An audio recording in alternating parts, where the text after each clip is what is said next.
share just a tiny bit of this gorgeous day with you as I'm walking the dog. We're getting ready to run up and get some blood meal because today we're planting garlic.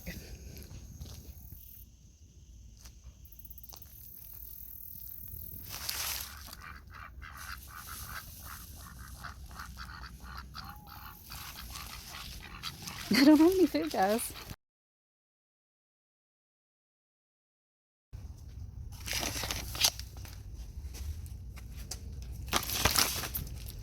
We have the blood meal. We're ready to get outside into the garden. We're going to plant our garlic that we ordered from Southern Exposure Seed Exchange. That, remember, I was super happy with the quality.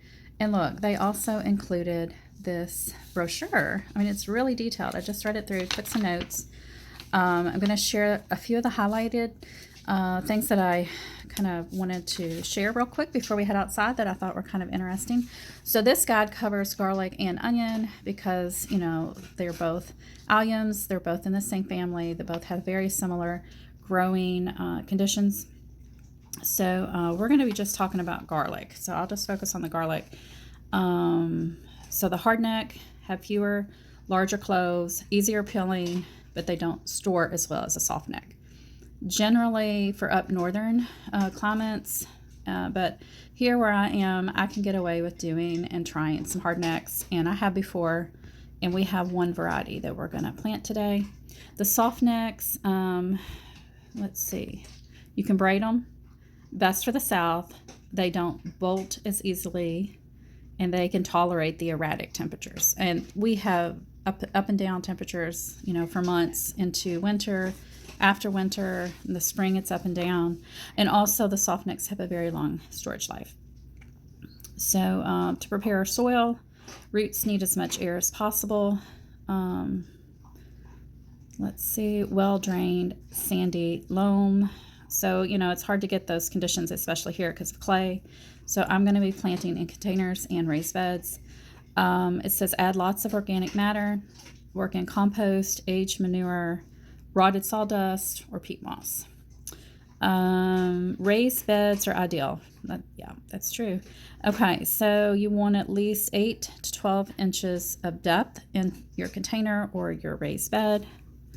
And let's see, neutral pH, so about 6.5 to 7, and they recommend some different ways to adjust your pH. Definitely they are heavy feeders. We'll talk about that when we get outside, what I'm starting with.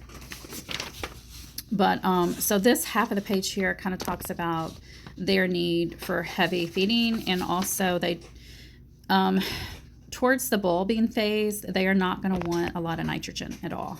So today you're going to see me using blood meal, which is really high in nitrogen. I'm only doing that to jumpstart them right now because I've had a heavy feeding plant in these containers and beds beforehand.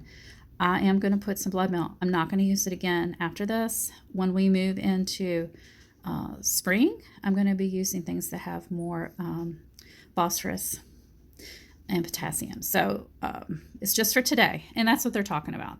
And they do talk about nitrogen should not be used or applied during bulb formation because this can cause the bulbs to be more susceptible to rot. Okay, and then they just talk about the planting dates, which I'm right on schedule for here in Central Virginia.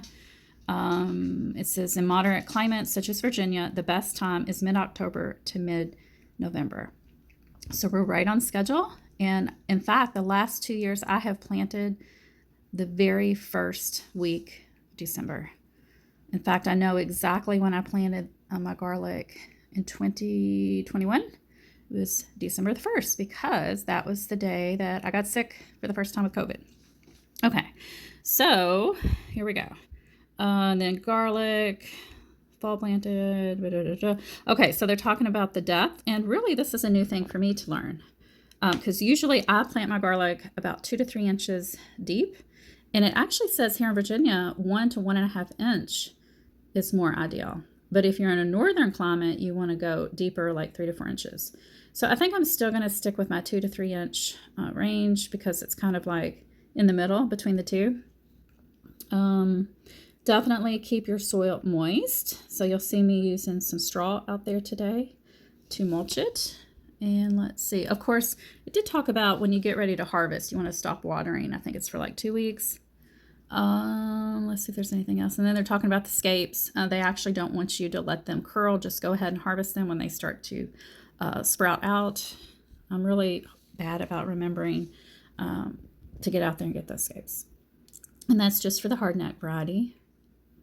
Oh, and then this is so interesting. I'm going to leave this right here so you can look at it for a second. I'll take a picture and try to remember to put that at the very end of the video, because we actually talked about the seeds from garlic scapes in a prior video, and this actually gives a little more information. So I do believe I have some garlic seeds now from letting my scapes flower and mature that I can plant.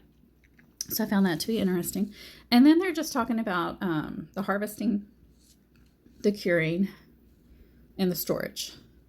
And, you know, we don't really need to think about all this today, but come, you know, late June, mid-July, we can reevaluate this page and talk about this, because we need to get outside and get this planted. And what is this here? Let me see what I highlighted. Oh, this is talking about if you forgot to plant your fall garlic and you want to do it in the spring, make sure you follow the rule of 40 degrees for 40 days of cold temperatures for those bulbs, so that they get that period of vernalization. So that's really, really important for garlic. And I know people who live farther down in the south and higher growing zones, they actually have to put their garlic in the refrigerator. Thankfully, I do get enough of a cold period here that we don't have to. And then they do talk about the pests and diseases, which are really minimal. Garlic is pretty carefree crop to grow. So we don't really need to talk about that either, because that might be something we can address later when that becomes an issue. Okay, guys, so so glad I got to share this with you. And you can see a sneak peek of another video that is to come that I'm working on. Okay, let's get outside. Let's get that garlic planted. It's late afternoon on a gorgeous fall day. Look at how the light is hitting those winter peas. It is just beautiful. So I'm assessing which containers and raised beds we're going to put this garlic into. I'm going to be fluffing up the soil in those containers as well. And then we're going to start to add some of our amendments. Today I'm going to be adding the Garden Tone, which is a slow release granular fertilizer. And then we're also going to put in the Blood Meal, just this one time, just at planting. And I'm also showing you the 3 varieties that we are going to plant today. I have a ½ pound of each. Since I have a hard time remembering to cut those scapes off of the hardneck garlic, I decided let's put the hardneck in these 4 containers here right in the front. And that's what I did. My camera died, so I didn't get pictures of the first container, but it looks like here in a second I'm going to show you exactly how I planted. I fluffed up the soil, then I put down my Garden Tone, and then I put down that Blood Meal. And I think I did like 3 small handfuls of each and just kind of sprinkled around. And then after I put down that Blood Meal, I'm going to wet it. You probably won't see me watering throughout each stage, but I usually am watering between each stage of planting. And then I also put probably about 3 inches of new potting mix. So I'm showing you the placement of how I want to put my garlic. You're always going to plant the root side down, pointy side up. And if you forget, it most likely will correct itself underground, but you know, to make it easier on the plant, just plant it with the pointy side up. And here I am. I'm putting them probably about 2 to 3 inches deep there and about 4 to 6 inches apart.